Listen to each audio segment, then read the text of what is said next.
Okay, guys, gals, welcome to another speaker series.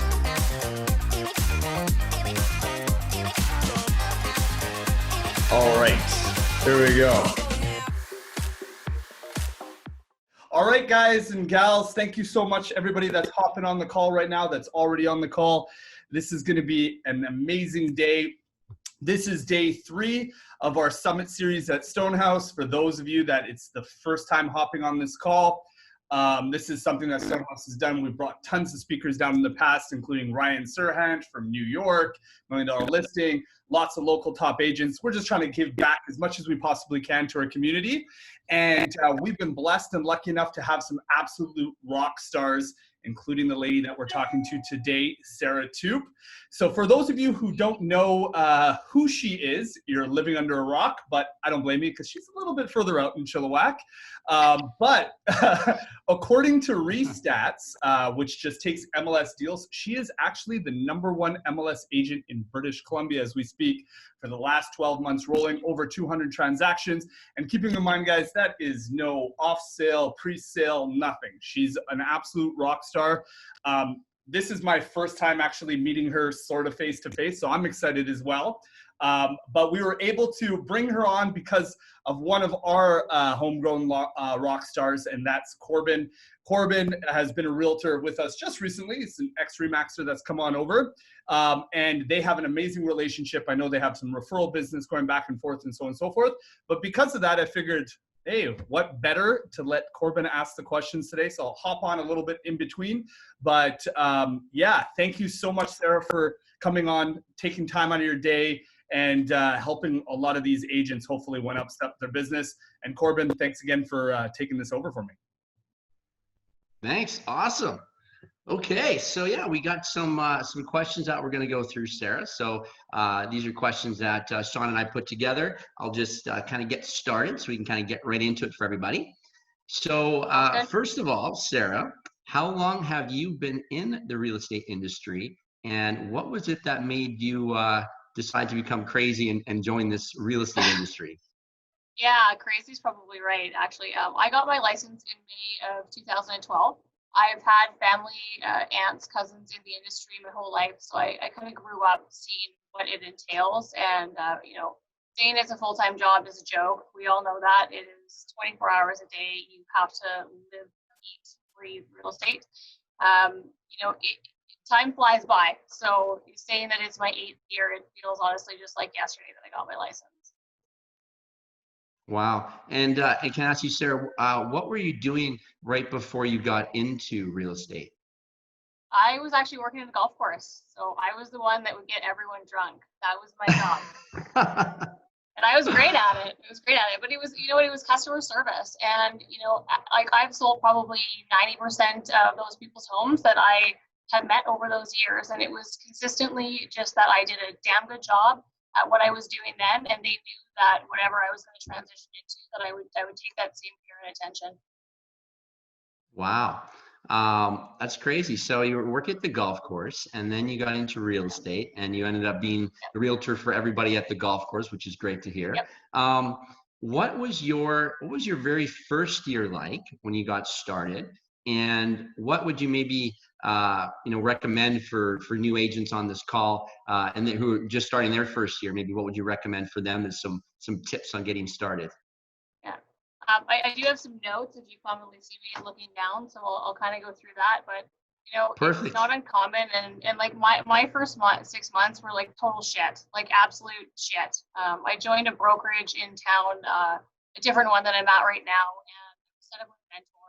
So it's like the typical program where, you know, you're shadowing someone for 3 months, you give them 25% of your business. Like, it's just a very common thing for brokerages to do. But it didn't really go that well for me. Honestly, I learned more about our sex lives than I learned about real estate in those 3 months. So it was really defeating, just to say the least. I sold 2 houses in my first 6 months. One of them was my sister's, and another one was actually a gentleman that I knew from the gym. I was totally broke after that. So like I borrowed 20 grand from my grandparents to keep me my bills, my office bills, you know, keep things going. I mean, I think we all can acknowledge that bills add up very fast when you're a real estate agent. really do. So after that, I just consistently were doing open houses for other realtors in my brokerage at that time. And then what I did next is something that I would honestly recommend anyone to do in their first year and when they're starting out, and that's to join a team, like or a group or whatever teams want to call themselves these days. So you in your first 6 months, so I think that a lot of folks on this call will love to just hear that is in your first 6 months, you actually just had a couple transactions. And then Oh yeah, when yeah. would you say you started to gain some traction when you first got started? So you said one was your sister, and then Yeah. you had another transaction, and what sort Yeah. of parlayed into getting some traction with your business? It was joining a team and like kind of following up on that, you know, I joined Clark and Linda Sexsmith in town. They were local realtors. They'd been in the business for like 25 years. I actually met Clark doing a bunch of open houses, and he just said to me, he's like, you know, I think that you have a great work ethic, and, you know, we're looking to expand our team. Like, would you come and meet with Linda and I? So I remember being so nervous going to meet Linda, like, because she was just the biggest agent in town, and I was just, you know, freaked out that, you know, she wasn't going to be impressed or not like me or whatever. And you know, it went really well. And being around them, I think the most important part, kind of getting into a team in a group setting, is that you learn what busy is. Like, you learn that there's always something that you could be doing and that you likely should be doing. So it's, you know, joining the teams, it's not about like collecting low-hanging fruit and just kind of kicking around for that reason. It's about bettering yourself in an environment of growth. Right. And how long were you on that team for before you you kind of broke out and went on your own ways? Well, I guess, and started your own team. Yeah, 2.5 years actually I stayed with them, and it was awesome. You know what? They're great people. We grew apart in a business sense, and that just kind of happens naturally over time. But the one thing that I really learned from getting into that setting is how important accountability is in this industry. Like, it is absolutely everything. It's so easy to get up in the morning and look at your schedule and see nothing, just like fuck off all day and go golfing and, you know, go do whatever, but it's not productive. You know, like, when you're around a team, you want to impress them, you don't want to let them down, you don't want them to think you're lazy shit. Like, you just want to be around them. Right. That's awesome. So that's a good advice. So basically join a team, learn what it's like to become busy. Sounds like you were, you know, having them mentor you and go over kind of their work processes, which obviously you took and adapted that yourself to create your own stuff when you left. That's awesome. Yeah, you know, sorry to interrupt, but it's not just about like joining a team, but you got to join the right team. Like, that's another really important thing. Like, you know, if you're you know, if you can't act like yourself around your coworkers, you're not going to grow. Like, you're just not.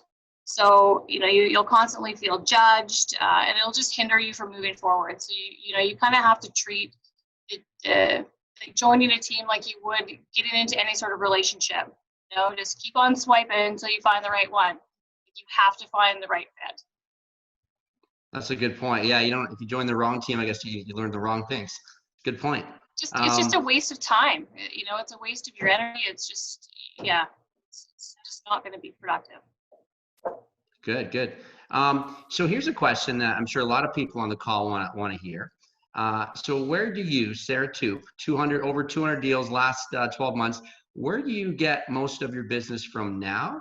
And when you first got started, when you were on that team, where did you get most of your business from then, and how has that maybe changed? Well, my business now is pretty much 50-50. So I get 50% referral and repeats, and 50% from just advertising and brand recognition. So, like, my team and I out here, we built a pretty huge engine. So people just look at us and, you know, they trust us. They know that we're reliable. You know, so, but when I go on listing appointments and, you know, I thank people for having me by, I will always ask them, you know, what made you call me here today? Or how did you hear about my name? And I hear just as often, like, you sold, you know, my friend so-and-so's house, just as I hear, like, I see your signs all over. And, you know, so it is 50-50. now, which I feel fortunate about for sure. When I first started, and this is really important, and I know probably everyone says this too, but I completely built my business on open houses, like 100%, hands down. It was all open houses that how I built my business. I friggin' rocked out 3 to 4 open houses per weekend for at least 3 years straight, like every friggin' weekend. Wow. Like there's no better way to get comfortable talking to people about real estate and learning what buyers want to hear than doing an absolute shit ton of open houses. Wow. So when you first started, and then when you said you worked on the team, is that when you first started, you were doing open houses every single weekend? You said you didn't skip any for like 3 years. What were some of the? I'm sure a lot of people on the call just might want to hear a couple, open house tips. Like how did you find that you were successful at getting that walk-in lead or buyer lead, or seller lead into the open? What were some of the things that you did to try to engage them or turn them into a transaction? I fed them liquor. No, I'm kidding. I would actually, I'd spend Fridays like preparing packages for my open houses. So I would look at the different areas, and this is for each one that I would host. So I'd look at the different areas. I'd pull out like 3 or 4 other actives that are comparable. I'd check with the realtors, see if they have offers on them. I'd put together like a sold package of 4 or 5 other things that were like other houses that were in the area. And then I would bring them with me to the house. But what I would do is I'd leave them in kind of like the central hub area where, you kind of talk to people and ask for feedback. But I would write in like a red Sharpie on the top, master copy. So people would, look through them, and then they would always ask me like, oh, like, can I take this with me? And I'm like, oh, actually, that's my set. But, if you give me your email, I'll send it off to you. And it worked awesome. Like it was perfect for that second point of contact. So, I mean, if you're looking to find a way to get people's information without, trying to like hoard them and be like, be my friend, like that's a perfect way to get their information. And it worked awesome. Wow. So a good takeaway for everybody on that would be extra prepared, show your expertise. Yes. Don't be afraid to put in extra hard work ahead of time. So would you say a lot of that work was when you did it ahead of time on the Friday? Did that make it a lot easier to be confident having those conversations in real time with people showing up on the weekend? For sure. Absolutely. Like everything's about preparation. Like you need to know your shit. People care way less about what you look like. And I mean, obviously shower, wear clean clothes, but they don't care about what you're driving and what you look like. Like they care about the information that you can provide them with. So, like keep the Lambo at home, just know your shit. Like it's pretty simple when it comes down to it. But, right. Just be real with people. That's awesome. That's great advice about being prepared.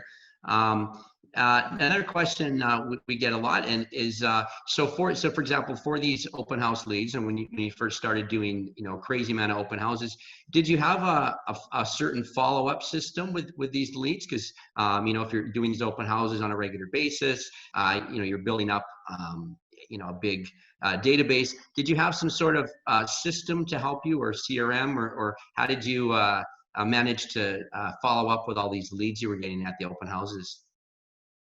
This is probably I don't know if this is going to sound crazy or embarrassing or probably all of the above, but I honestly still don't work with the CRM system. I don't. My office is my CRM system.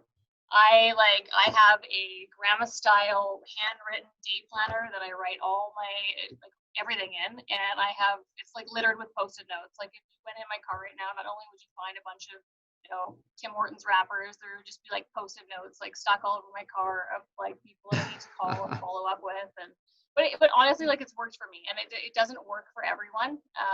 But that's just kind of how I've been, like how I operate and still do, and it works great. So we're very efficient, and I do have a pretty good memory for work stuff, not so much home stuff. Sorry, Sean. To that. Yeah. So would you say, even though maybe you're not using a fancy CRM, would you say maybe like the fact that you were consistent and you were Oh persistent yeah. with all of them, even though maybe it was a messier system? Was that a big factor in how you were able to convert these leads? That even though It's not you didn't have messy. a right. Yeah, Awesome. you know what, and I think the speed of what you follow up with is imperative. Like you have to, like, for those open houses, when I would get those people's email addresses, I would send them an email that evening. So like after my open houses, after I packed up all my signs, went home, you know, I'd usually just like grab a glass of wine or whatever and sit in front of my computer, and I would just be emailing for hours. You know, very nice to meet you today. Here's the information that that I had, like, from our discussion. Just to recap, this is what you're looking for. Like, people want to know that you're listening to them. Great. So basically provide extra value at the open house, Yeah. wow them with your expertise, be persistent and consistent when you follow up, and you follow up immediately. Basically speed to follow up. Okay, I'm taking notes.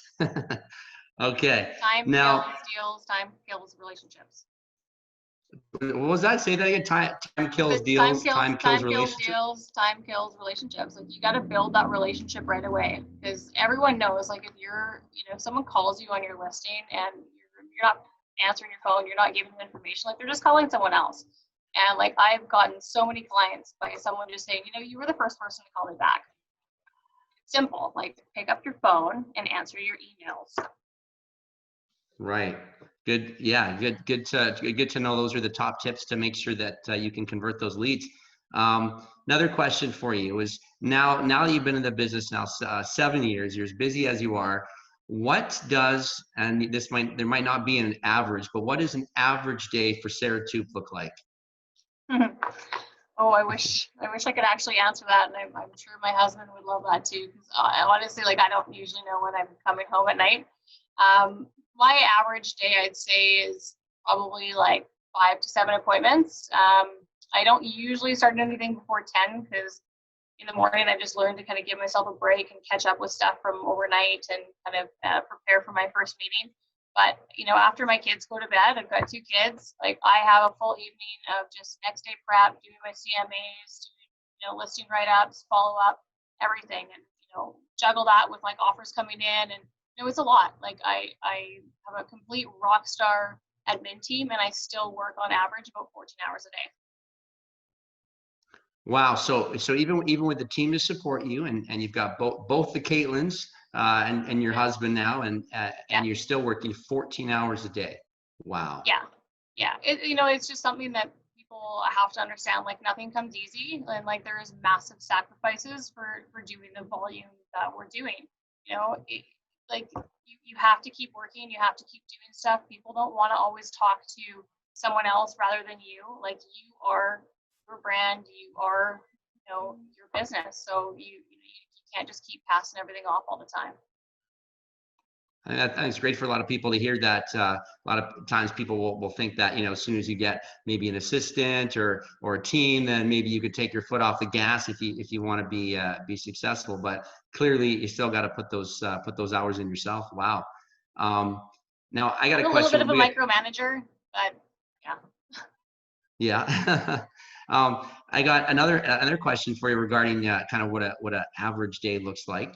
Do you practice any sort of morning or daily ritual, and or do you have daily habits or something that you start your day with? And also, what would be your evening ritual? I imagine working 14 hours, go, might be a little hard to transition into relaxed time or sleep. Getting Yeah. any sleep? Yeah.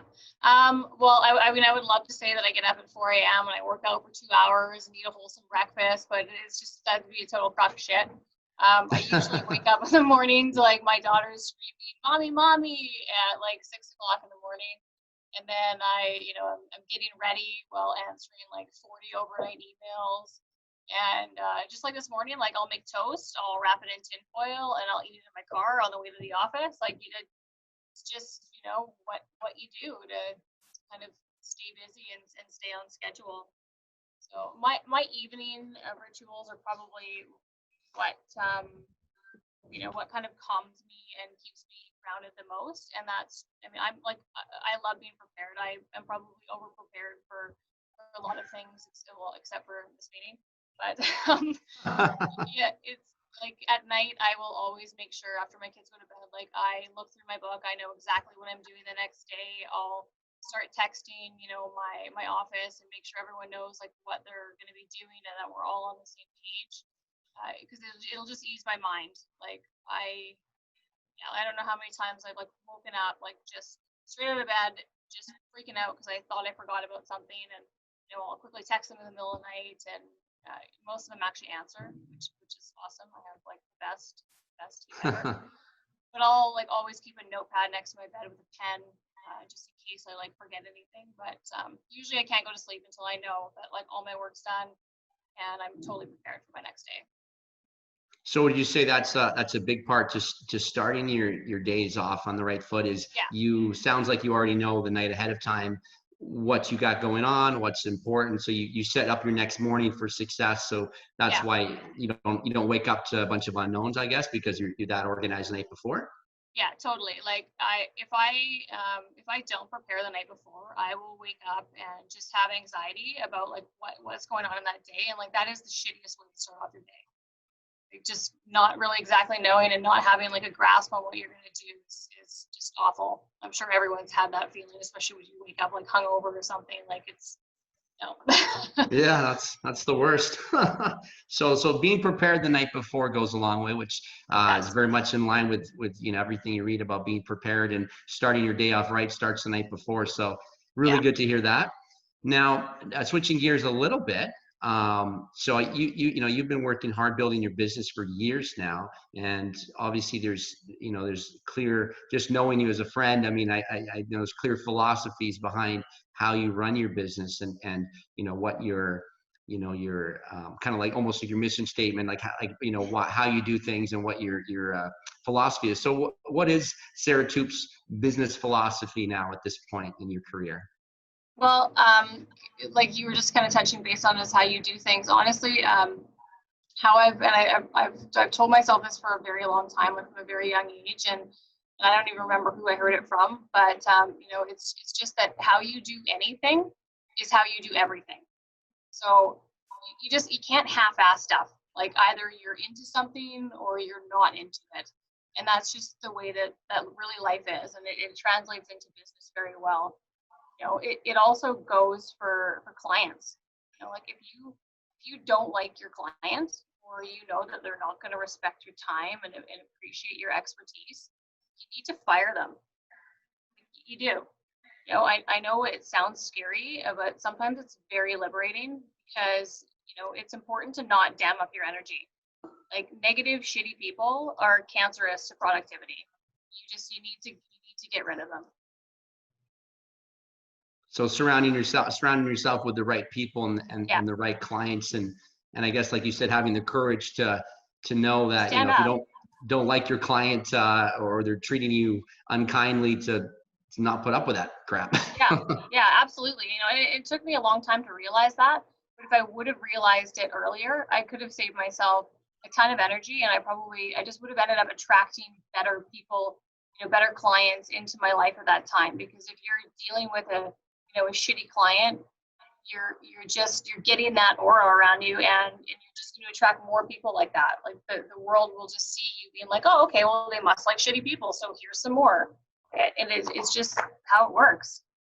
So knowing you as a friend as I do, I kind of feel like that's a lot into your personality of a no BS, your raw, authentic yourself. And because of that, would you say you attract people who like you, the real Sarah Toop? So you're not having to BS and be the fake Sarah just to please a client and then be miserable? Is that kind of part of it?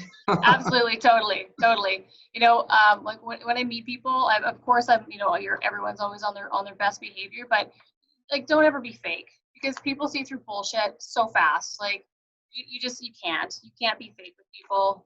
You have to be authentic, and it kind of goes back to finding that right team fit too. Like just be yourself. of course, be a more polished version of yourself, especially when you first meet people, like clients for the first time. But you can usually get a good feeling for someone in the first time that you meet them on how they are. Like I have a rule: I will never work with a couple if I see the husband treating his wife like shit. And I can't stand it. If he's going to be demeaning to her right in front of me, he's never going to respect what I have to say. So like that's just a rule I've set out years ago, and it saved me from a lot of very terrible, awkward situations. Right. So be raw, be yourself. Don't put up with BS, and you'll attract the right people in your life. Yep. Great advice. Love it. Like life and business. It's just... That's true. That's great advice. I got a little switch of gears here. So we're getting a lot of calls. A lot of folks are asking, what can they do now in light of the coronavirus and COVID-19?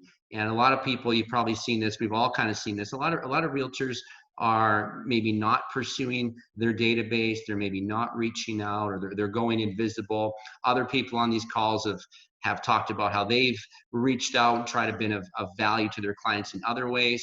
How are you in your business? Because I know how busy you are. I mean, you're at, I think you said 17 deals this month. Yeah. So clearly you're not going invisible on your clients. What are you finding is working for you? And what advice do you have for maybe other agents trying to just navigate how they can approach this with their clients with the whole COVID-19 thing? Everyone has different comfort levels with COVID going on. Like I've met some people who act like it doesn't exist. I've had some people that I know, they wear like hazmat suits out to Safeway. So like it is totally different. Like everyone has different comfort levels, and you need to be respectful of that. So you need to kind of, gauge people and ask people, how they're feeling. But I think the number one thing for, maintaining business during this time is just staying positive. Like I will totally admit that I actually choose not to watch the news a lot because I find it grossly depressing. Just be safe. Like be safe, be smart, be respectful of people's decisions, and that's really all I can say about that.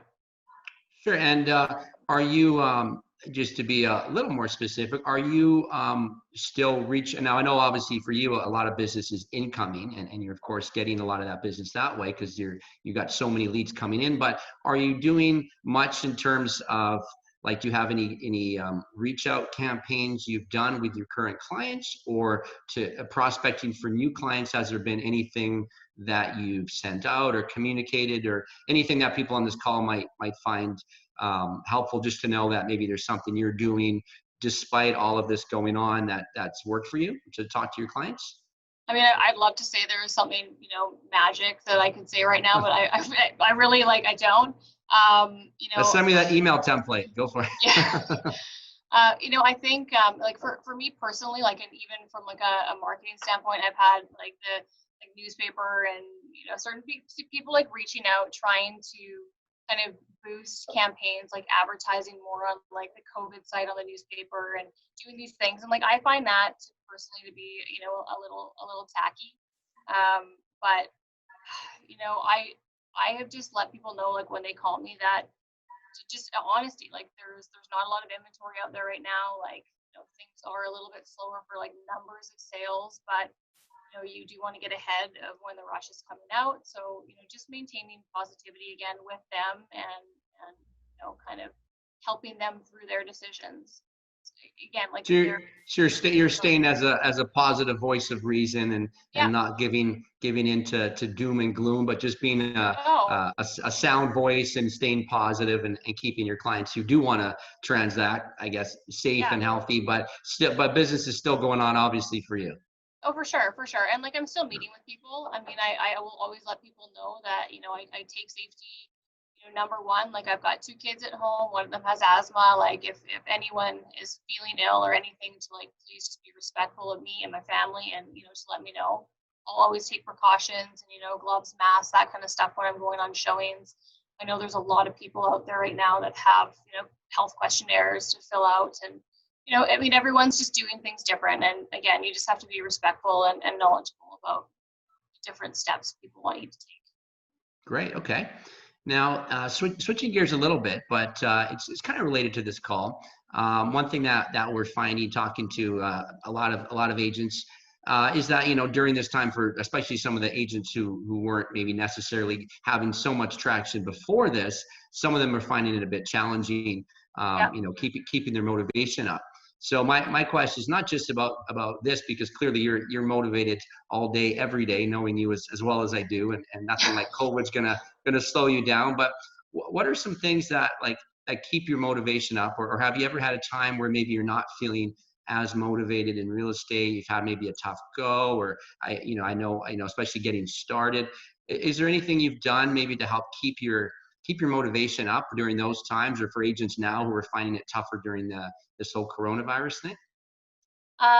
You know, my husband's like my hugest support at work, and same as my girls in the office here. So I think just talking to people is really important during a time like this, where you could be feeling a little bit slower, a little like feeling a little down. But again, like it's just good. Like get out there, have a walk, maintain positivity, read books, read some self-help books. You know, just always try to be bettering yourself in a time where you're slow, because it's just really easy to get trapped in like a negative spiral. And you know, again, like just sitting around feeling shitty for yourself and, you know, wallowing in self-pity, like you're going to be attracting that kind of stuff. So, you know, just remember to not go there. Just try your absolute best to just remain positive and talk to people. You know, everyone's going to have different takes on it. So, you know, find those people that uplift you, and you can just spend more time with them.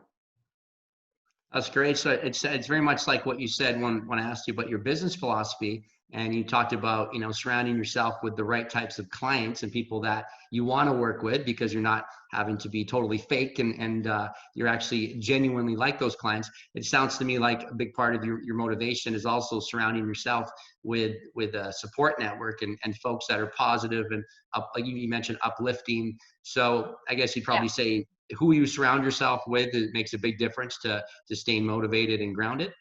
Absolutely. You know, like I don't know how many times my parents would tell me when I was growing up, I'm probably hanging out with the wrong types of people, but you are who you hang out with. You know, it doesn't change when you're an adult.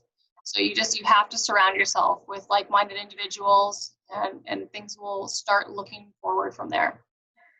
That's awesome. It's like that old saying, they say you're the average of the five blank of your friends. So you are who you surround yourself with. That's great. Yeah. So switching up a little bit. Now I know some of your marketing, because I drive by your billboards all the time. And anyone who drives to Chilliwack has seen Sarah many times on the highway, and every off ramp it seems to. One of the questions we wanted to ask was, what have been some of the more fruitful marketing initiatives that you've implemented, and what have been some of the biggest failures that you've had? So, I know you're doing physical signage. Do you do things like newsletters? What do you think about online? Yeah, what are some of the best wins that you've had, and what are some of the ones that maybe were not a good, maybe a bit of a flop that you wouldn't have done in hindsight? Oh yeah, got a couple of those. Like you said, I think everyone knows me from my billboards. You know, like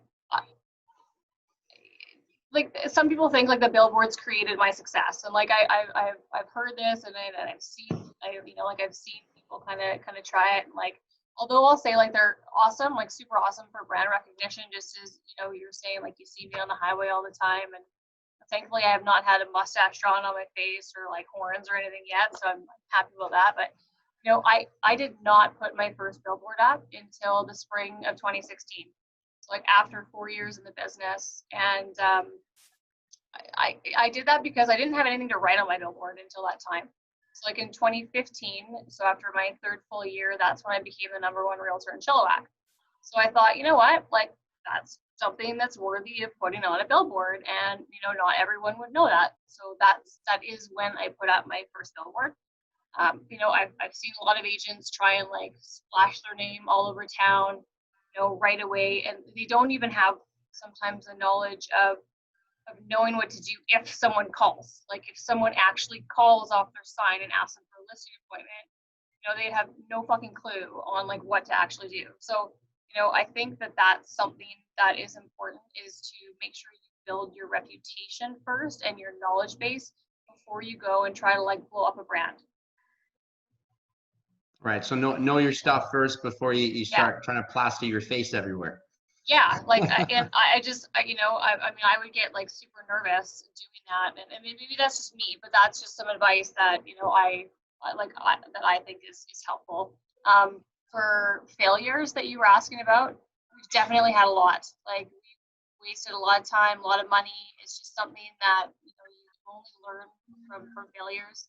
So, most recently, this year actually, we decided to try like a super expensive website, which I'm not going to name the name. It claimed to be like a massive lead gen. They had this automated follow-up system, and it was just terrible, like absolutely terrible. It didn't feel natural at all. It was super pushy. It was just not. It was not us. Like, it did not suit. It did not suit who we are as like caring, knowledgeable individuals. It was just like barking down people's throats for their information and trying to qualify them in the first 20 seconds. And no one likes that. Like, no one likes to be chased like that. So we got rid of that just recently. But I mean, it was like almost $2,500 a month. Wow. So that was like a website that would do some lead gen. Leads would come in. You weren't liking the way they were followed up with, and they just were too aggressive and too cheesy, or way too aggressive. And they, and again, it's like the whole industry. This whole industry is full of like gimmicks, and this is going to work, this is going to get you rich, this is, they're not all going to work for you. Like, for some people's business style, it could have worked maybe in like New York or a different area. That kind of style, it would suit more the clientele. But for where we are, in Chilliwack and who we deal with, like, people do not like to be, they just don't like the aggressive approach at all. So we just had to learn from that and say, okay, you know what, like, we may have wasted a bunch of money here, but at least we know now that's something that does not suit our business style. So question for you, when you so I know you've got a lot of the bus bench or billboards, things like that. When you first got started, like you said, you started that in 2016, so that was after a few years in the business. Prior to that, because we know the cost of those it can be quite substantial. Did you have any marketing tactics that you did when you were first getting started that might be a little bit more of reach for maybe, say, a newer agent getting started? Like, did you do flyers? Did you door knock? Did you have a system or social media, something like that? I did a little bit of door knocking, but specific door knocking. So, like, when I was on a team, like, whenever like Clark or Linda would have a new listing, I would go around just to like the immediate neighbors when I was doing open houses, that kind of stuff, just so I wasn't just randomly going around the whole neighborhood. I would just do target door knocking. Being in the paper with them was huge. So, like, just advertising with them. Again, that's another huge bonus when you join a team or a group at the start, is you can be creative in how you talk about your experience. So, like, them together, they had 40 years. So I got to say, like, our group has over 40 years experience, even though I was like totally brand new and like just went under the years. It helped a lot with just people acknowledging that there was experience there. So would you say you leveraged the team's brand and name and experience, and maybe they leveraged your hard work, and it was a good, like when you're talking about a good fit, like joining the right team, you joined the right team because you had something to gain in terms of experience and leveraging their brand, and then of course working as hard as I know you probably worked with them, they kind of leveraged that. Was that kind of the trade-off there? Or? Yeah, totally. Like, absolutely, 100%. So, I mean, they were a little bit older, and I see Jaden on this call. Hey. So, like, Jaden's our, like, our team baby, we like to call him. Yeah. So, I mean, he's been helping us with, up-to-date marketing techniques, that kind of stuff. And, like, I feel like the Linda of the team now. I'm like the old lady that doesn't know how to work anything technology based. And Jaden's there, and I'm sure he's learning lots from just like being around us all the time. And you just create a relationship of give and take, for sure. Awesome. So true. So here's a question, fast forwarding a little bit. So what does the next 5 to 10 years, where do you see yourself in 5? I know you probably get asked this question all the time. Where do you see yourself in 5 years, and where do you see yourself in 10 years if you've thought that far ahead, knowing that you're, number one Century 21 agent in Canada, number one MLS medallion agent in all of BC. Where do you see yourself growing your business, and do you have ambitions to grow it further, or what's that look like for you? We do obviously think about succession planning and planning in general. And, I'm 35, and although there's some days I wake up and I feel like I'm 80, I do consider myself young still, and I think for our next 5 and 10 years, we'll just have some steady growth from within our group. We have selectively compiled a team over the last 6 months of agents that we feel have the most talent and honesty, in our area. Yeah, guys, I know you're on here. Our group will be all together, and I bet in a few years, you'll be hearing from Jaden and Dylan and Andrea, on these Zoom calls too. They're just awesome people, and we're excited to see them grow their business and be part of that too. So, a big part, and I don't think that he gets enough credit. A big part of the Sarah Toop business is thanks to my husband Sean. I don't know if he's actually on this call right now. I know he was on a possession, but oh, there he is. Hey, Sean. There he is. Yeah, he didn't do his hair this morning. Oh no. Me neither, Sean. Yeah, I asked him to wear his best hat, and he didn't listen, but that's okay. Sean joined the industry late in 2017, and his knowledge and managerial skills has led us to develop where we are today. So I'm totally not a natural leader. That is not my forte. Sean is. He has over 25 years experience in the automotive industry, and specifically more so in sales training and management. So, his influence around the office since he started has been huge, and that's what will continue to help us to grow. It really, really will. I've learned so much from Sean, and I know everyone here is automotive industry, and they're like, oh fuck, he's a used car salesman, and it's not about the cheesy one-liners, closing liners. Sean's an awesome person, and he's just taught me that if you become a better person, success will just naturally come to you. It will. Awesome. So basically your plan is to be, as a team, just dominate the world then, basically? Yeah. When you can't go up, you go out. That's awesome. So you plan to grow the team and grow the business and keep it going then? Yeah, that's great. Absolutely. Yeah. Now, would you say that in your plan, knowing how much you work and Sean works, is your plan as you grow the team to also find a way to almost have some downtime or have some vacation time? I asked that question because a lot of us on the call, well, that's what I mean, right? Everybody on this call here, in their vision boards, I know everybody thinks hey, eventually I'll get to the point where I can be like Sarah Toop, and they don't know what goes on behind the scenes, and they want to have downtime. So is that something that, because I know you don't take much downtime now, do you plan with Sean to schedule more downtime, schedule more relaxed He's time? nodding. I see him nodding. He's like, fuck yes, please. Yeah. Oh my God. Sean and I, we take 2 or 3 vacations a year together, and then we take the kids and all their nonsense. We take them with us for 1 vacation a year. But it is important to have that downtime, it for sure is. And we'll have our date nights on Fridays, and even though we can't go and sit in the VIP theater now because of COVID, but it is important to have that time. I honestly, personally for me, I think I would go batshit crazy, not working as much as I do, because it's just I've always been like this. I've always just been a complete workaholic. So I don't know if that's really in my business plan in the future, but I'm sure it is in a lot of people's. So it's just in your DNA to be a total workaholic then. Yeah. Yeah, I'm totally like OCD workaholic type. I have to admit Well, that. There's no bullshitting that.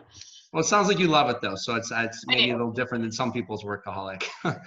So I've got just a couple more questions, and then probably going to pass it back to Sean for some realtor questions. The chat's been blowing up. I can see it the numbers keep going up as I'm talking to you. So I'll just ask you a couple more questions, and then I'll pass it back to Sean, and then he'll be able to kind of get some realtor questions from the call.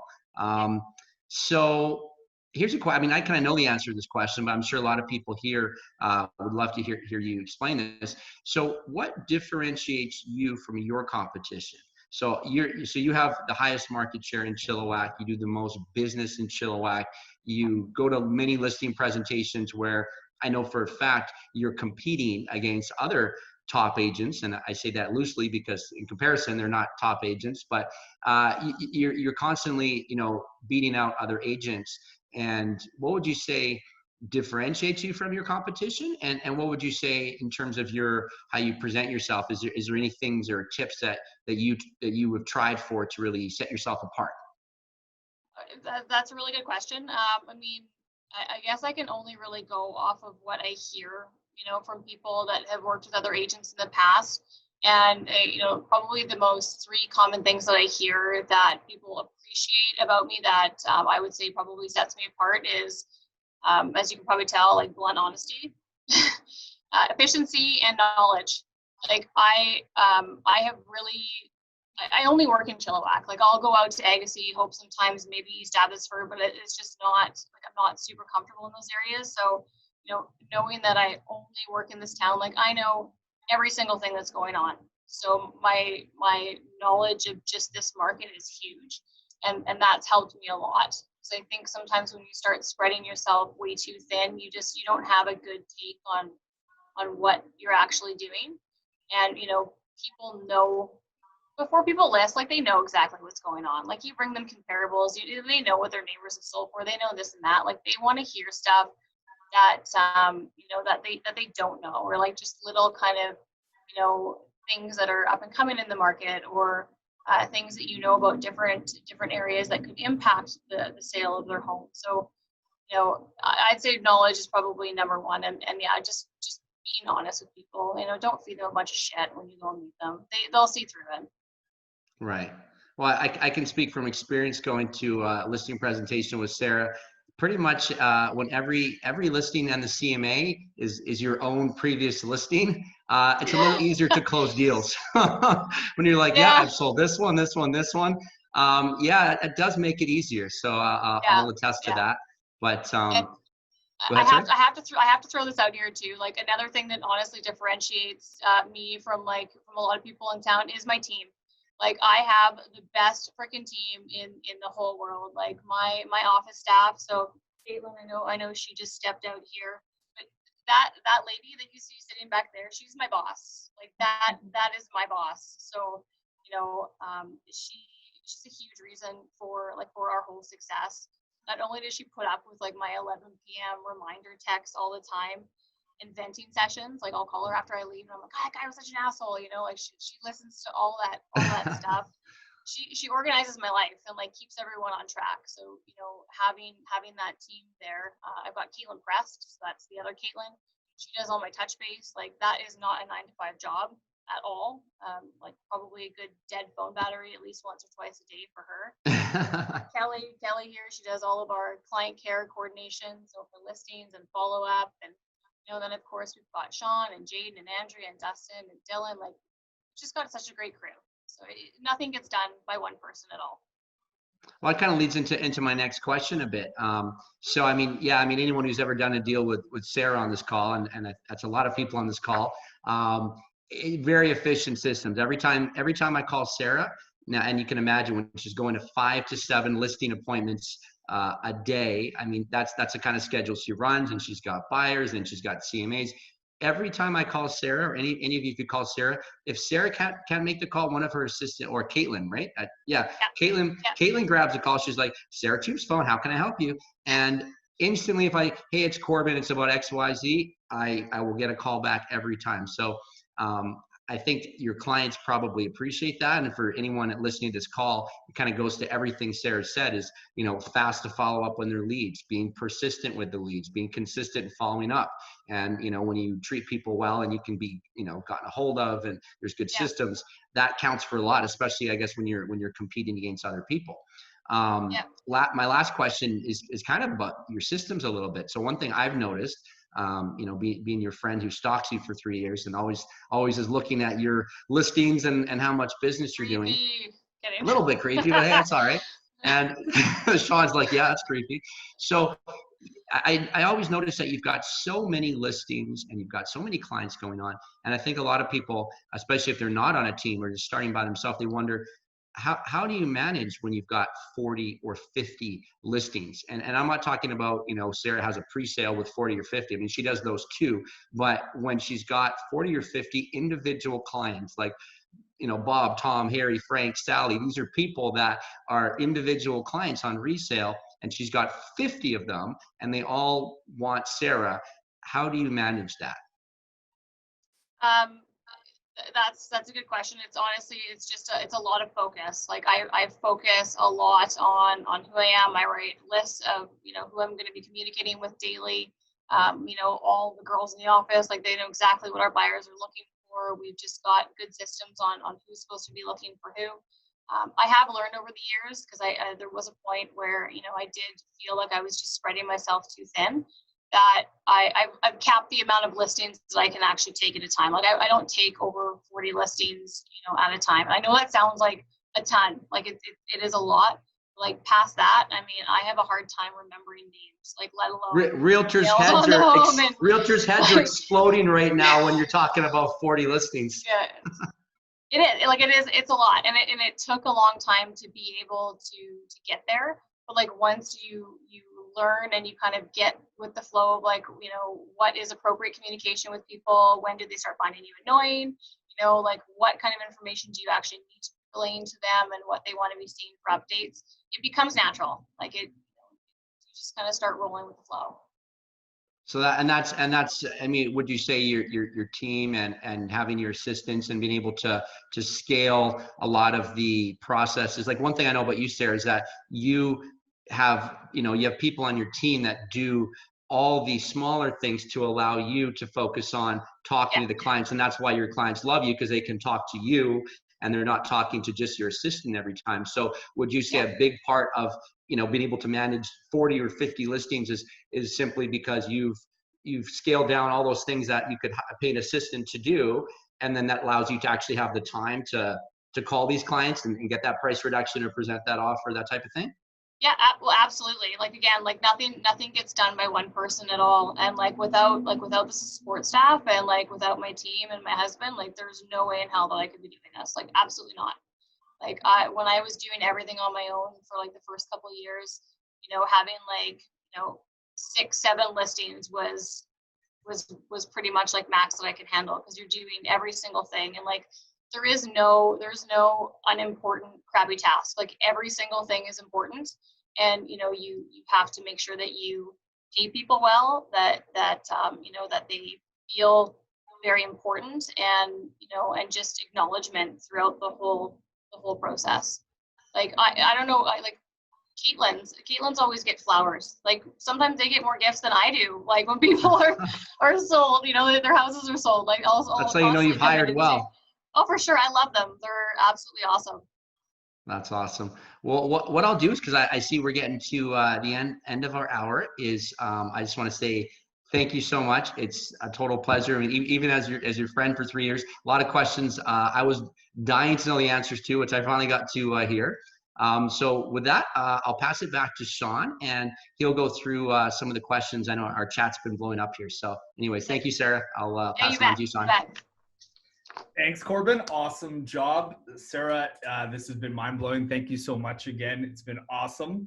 So I got a few repeating questions here. We probably won't be able to get to all of them, but one of them that came up was your open house, how you were killing at the open houses at the very beginning. Yeah. And I loved having that book aside, so they would ask for information from you, kind of thing. Is there a specific follow-up system that you use today or did use at the very beginning? Because a lot of new agents asking, if I was in my first 3 months of the business, what should I focus on? And I think you were saying open houses was probably one of the biggest things. But is there a system you get these clients to send them information? Do you have something in your planner that I'm calling them every day, every week, or is it just off the top of your cuff kind of thing? Well, I would follow up with them that same day. So like if I'm doing open houses on that Saturday and they give me their information, like it would be that evening. Like that evening, I would be like, super nice to meet you today. Hope you had a safe drive back to Coquitlam or wherever they were from. Like whenever they would give me that information, I would quickly like flip the page over and like scratch down all the notes I could remember about them, like dog name Fluffy, daughter Brittany, whatever. And I would like always incorporate that into my email. And then I would follow up with them if I didn't hear back that day. And a lot of people did honestly get back to me that night saying like, wow, like thanks so much for following up with me so fast. I'd follow up with them the next day and be like, oh, just want to check in, I see that you got my email. If there's any more information that you need, like don't hesitate to reach out to me. I'll try you again in a couple days. So like I would leave the email telling them I was going to contact them again. And then I would contact them again a couple days later.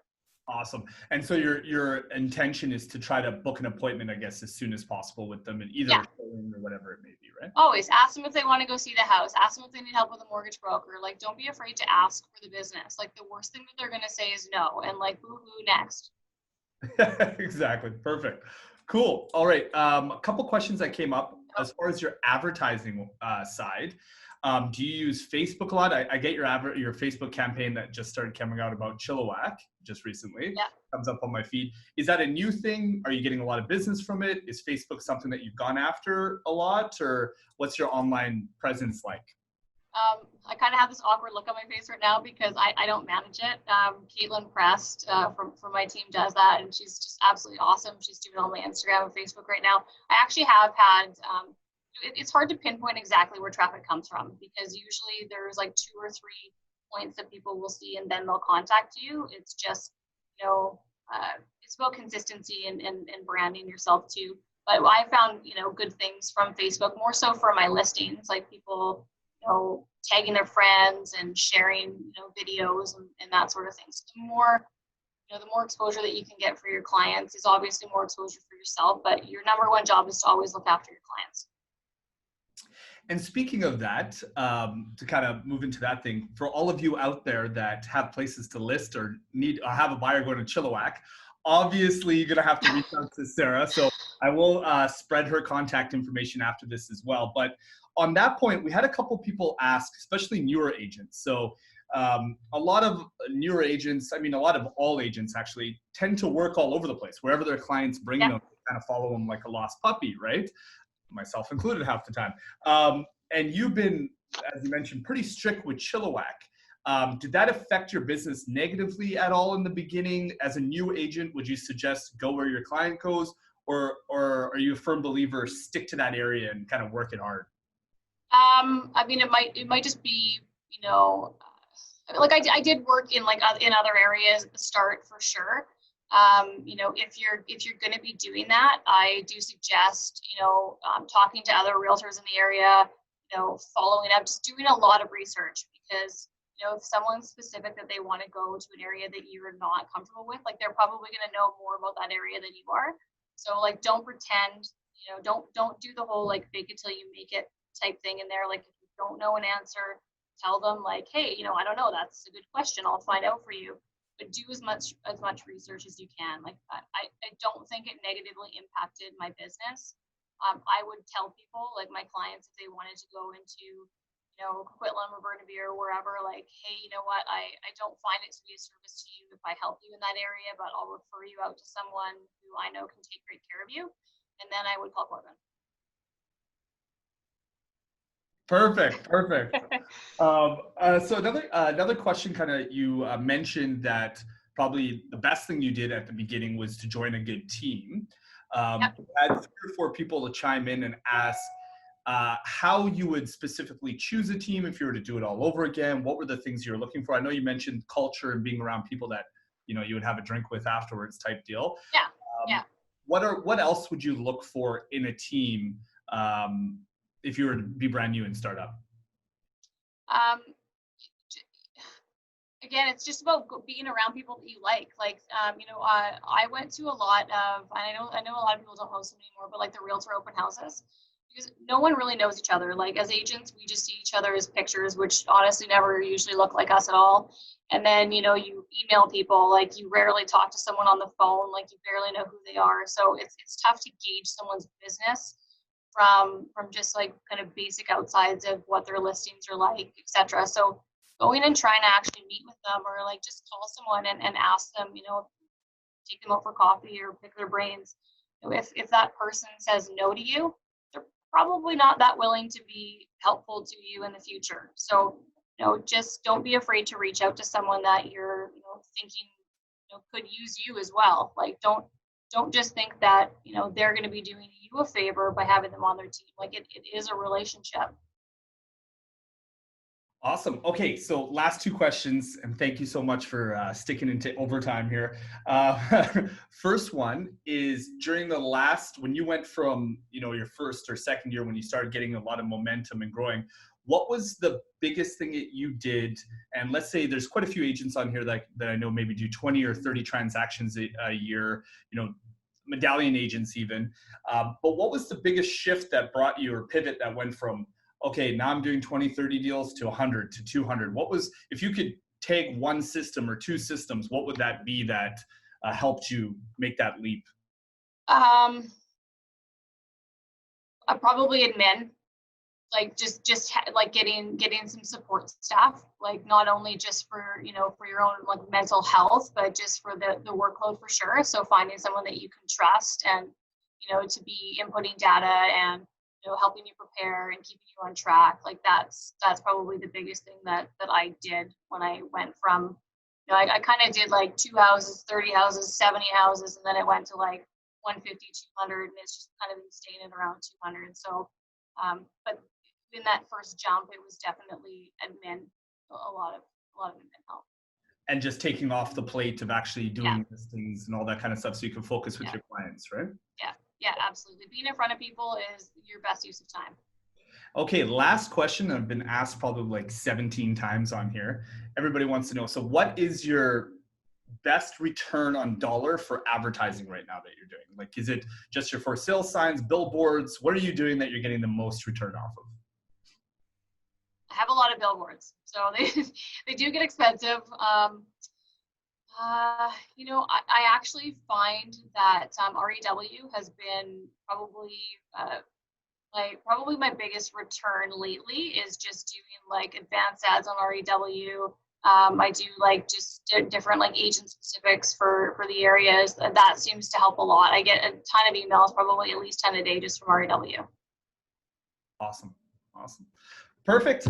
Well, thank you so much, Corbin. Thanks for hosting it. Sarah, that was amazing. It was really good to virtually meet you finally. Yes. I love your husband's name. I'm sure he's an amazing guy. He's awesome. He's really awesome. Awesome. Thank you again. Everybody's been I'm getting so many. Thanks, Sarah. Right. It's been absolutely awesome. For those of you that are wanting to hop on the next call next week, time's a ticking by, Tuesday, we have Nick Miascu, did just shy of $1 billion in sales. He's already, I just talked to him this morning, already had 100 million in sales this year alone. The complete other spectrum does 20, 30 deals, but all at 10 million bucks a piece. So the luxury side, but thank you again so much. That's going to be on Tuesday next week. Thank you again, Sarah. I can't thank you enough. That was amazing. Thank you. And those of you that need, obviously they can find Sarah. What's the best way to contact you if you don't mind putting your phone number or whatever? Honestly, my cell phone. It's everywhere. It's 855-8060. Send her all your people. You want to drive to Chilliwack. I love Chilliwack. I'm out there all the time, but it's mainly driving through. Everyone's key stop. Exactly. Awesome. Thanks so much, Sarah. Thank you, everybody. Have a nice day. Thanks, Sarah. Thanks, Sean.